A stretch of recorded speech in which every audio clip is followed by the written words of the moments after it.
works out. Alright, so today we're going to start working on an Infinity Q56 dash. This one's a little different than the dash, off loop. There, I'm off loop now. It's a little easier than the last dash we did. This is going to be using a float mount kit. This one doesn't charge the iPad like the last one did. This one is just going to drop in. So this is going to be more of a mount for the iPad, a holder. It's pretty cheesy. The guy that designed them really cheeseballed it, but it's what we have to work with, so we're going to use it.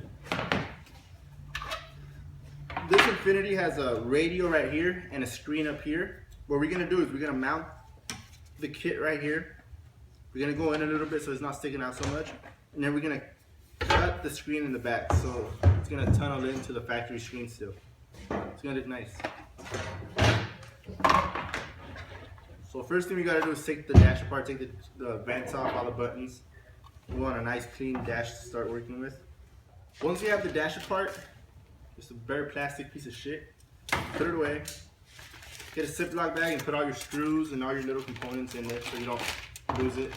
Or if you're like me that got like 10 dash mods going on, you don't want to get parts mixed up. But if you ain't balking that hard, then it doesn't matter if you Ziploc bag them or not. Anyone that says they... I'm recording, can you shut the fuck up? Alright, so now I didn't know you recorded. we're going to shave this webbing that the dash has so it can sit on your flusher. Sit on your webbing. So we got to erase all these with our eraser. So we're going to have something like this with that cut out in the back. It's going to stick over the dash a little bit, but once it's all body work, it's going to look good. We're just going to go straight right here and then bring it down, so it's going to be kind of boxed in. For the shape that this dash has, that might look better. So the next step will be sand everything that's going to get affected. So we're going to grind everything off, all the, whatever this is, I don't think it's paint, it's like a film. Got to grind it all off and glue that in here. Once we get it glued, we can start our body work. Alright, we got everything cleaned up with some alcohol. Same way we did the other dash. Okay, make sure everything's clean. You're gonna mop it up, kind of get it where it's gonna stay.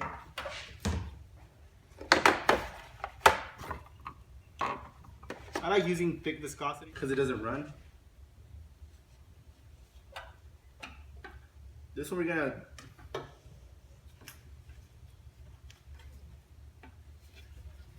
make sure everything's lined up good, and then put a dab. Look at my down.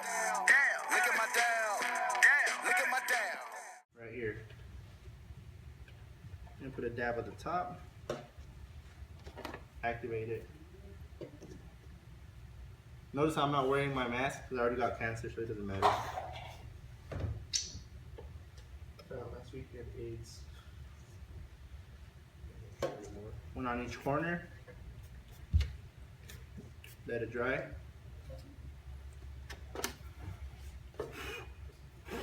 The thick takes a little longer to dry with the activator.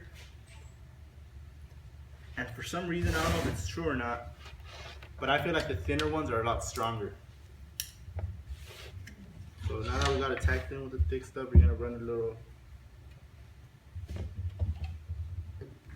bit of thin there, a little bit of thin there, a little bit of thin there. Alright guys, now that we have everything mocked up with crazy glue, we're gonna go ahead and glue it in with our plastic epoxy.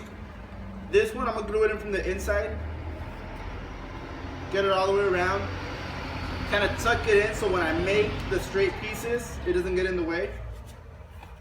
So I can tunnel it in to the factory screen. It's like Leonardo DiCaprio. Hey, he won, huh? Yeah.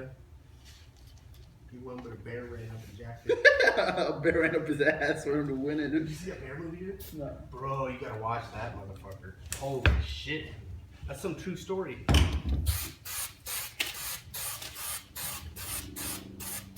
Get it all in there like that. That bear movie reminded me of when I went to jail. That one time. Now we let it dry. Normally this glue takes about 10 to 15 minutes to fully cure. So we're gonna let it sit. Alright guys, we got the glue fully dried now. Wow, you're not even listening. So now we want to see how we want to shape it. Doug and I were discussing, and I think it's a good idea to leave this flat. Cut this up after we get past the dash. Cut the lip off so it's just iPad, and then blend it in. So we're gonna try that, see how it goes. If it doesn't, then we're fucked. So we have to leave it like that anyways. So yeah, let's start cutting. Alright guys, so we got this is going to be the basic design of this dash. So now we're going to fill in all the gaps with filler, blend them in with the original dash, sand it, bodywork, the whole bodywork process. Alright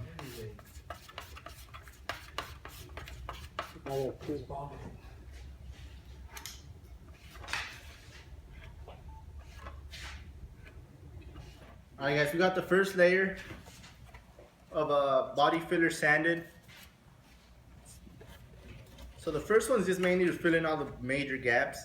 Now we're really gonna start paying attention to the detail in it. So now we're gonna make sure we fill every pit and every crack and every dick and everything. Just have it all nice and filled in. Then we're gonna block it. Since the corners are gonna be straight, it does have to get blocked. So right now what I'm doing, I got everything sanded and blocked off.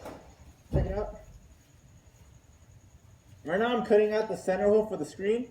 I went ahead and got a rough cut with the airsoft. So now we're gonna block it into place. We're gonna take the grinder and grind all the way. Check it out. Alright guys, so we got the dash cut up. It's a rough cut, but it's there. Now we're gonna body work the kits cut out to the factory dashes cut out. So it looks like it's all one piece. To do that the same way, we're gonna fill it up with filler and then sand it, block it. It's a process, but it's gonna look nice once it's done. It's still getting some body work done. But that's basically how you do it. So now when he removes the iPad, he can have access to his screen. Alright guys, so we got the dash pretty body work.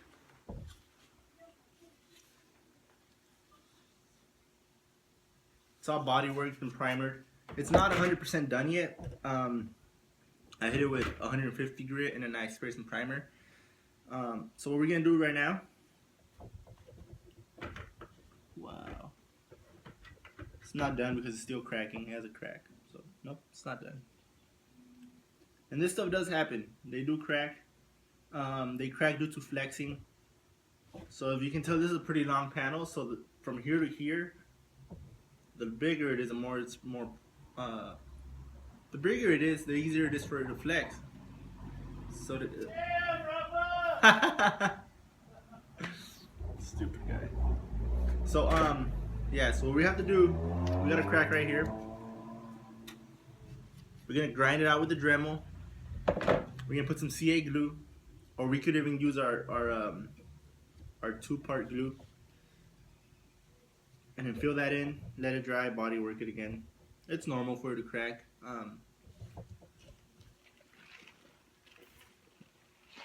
But for the most part, it's pretty much done. The shape is there. So I'm gonna go ahead and grind that, fill it in, and then start sanding it with 220 grit. Get a lot of the rough scratches out. It's gonna save us a lot of time in the bodywork process. So we're gonna go ahead and do that, and then I'll let you guys see how it looks. Alright guys, so now we got this filled in. We filled it in with the black plastic epoxy. That's pretty strong, so we won't have any issues with that anymore. So like I said, it's okay for stuff to crack. It's better to catch it now than when you paint it, or worse, when the customer has it.